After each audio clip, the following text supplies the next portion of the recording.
Hi friends, జీ5లో stream అవుతున్న 8 AM metro అనే cinema చూశాను.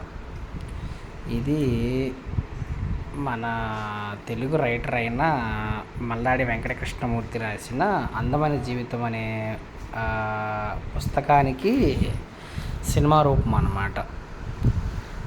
సో దీంట్లో హీరో గుల్షన్ దేవయ్య, హీరోయిన్ సయామి ఖేర్. గుల్షన్ దేవయ్య అంటే నాకు ఫస్ట్ గుర్తొచ్చేది హంటర్ మూవీ అంటే మన అవసరాల శ్రీనివాసరావు తీసిన బాబు బాగా బిజీ సినిమాకి ఒరిజినల్ అనమాట, అది హిందీలో. సో అందులో బాగానే చేశాడు కానీ ప్లే బాయ్గా. సో ఈ సినిమాలో క్యారెక్టర్ క్వైట్ డిఫరెంట్ అనమాట. ఎమోషనల్ పర్ఫార్మెన్స్, సైలెంట్గా ఉండి ఎమోషనల్గా పర్ఫార్మెన్స్ చేశాడనమాట. ఆ రోల్ అట్లాంటిది.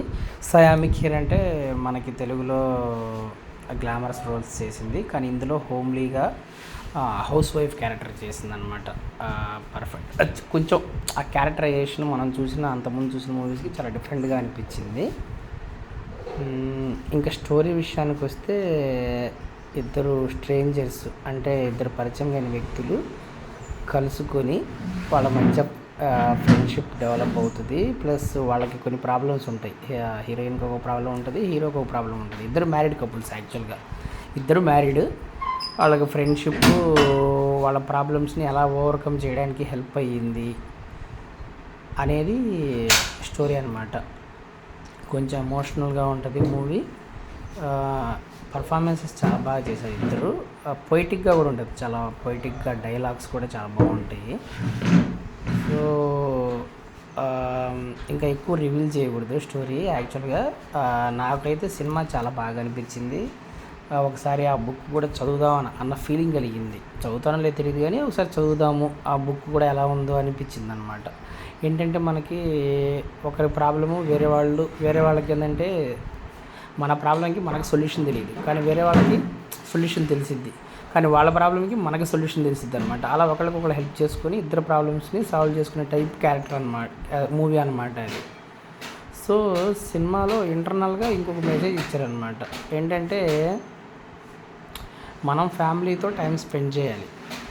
సో అది మనకి వాళ్ళు దూరమైనప్పుడు, అంటే టెంపరీగా కానీ పర్మనెంట్గా కానీ దూరమైనప్పుడే మనకు ఆ వాల్యూ తెలిసిద్ది. అరే మనం స్పెండ్ చేస్తే బాగుండేది, మనం ఇగ్నోర్ చేసాము మన ఫ్యామిలీని,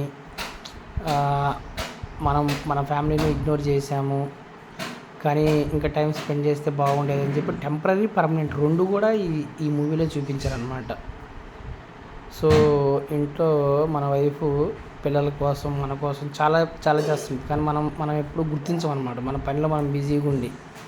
సో అది కూడా అంటే అంతర్లీనంగా బాగా చెప్పారనిపించింది స్టోరీలో.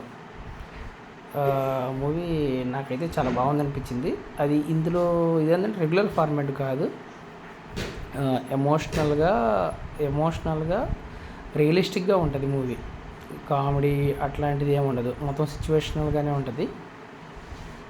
చాలా బాగుందనిపించింది. జీ5లో స్ట్రీమ్ అవుతుంది ఫ్రెండ్స్. హిందీలో ఉందనుకుంటా, తెలుగులో ఉందో లేదో కరెక్ట్గా చూడలేదు. మీకు ఒకసారి ఇంట్రెస్ట్ ఉంటే ట్రై చేయండి ఖచ్చితంగా. That's all friends, thank you.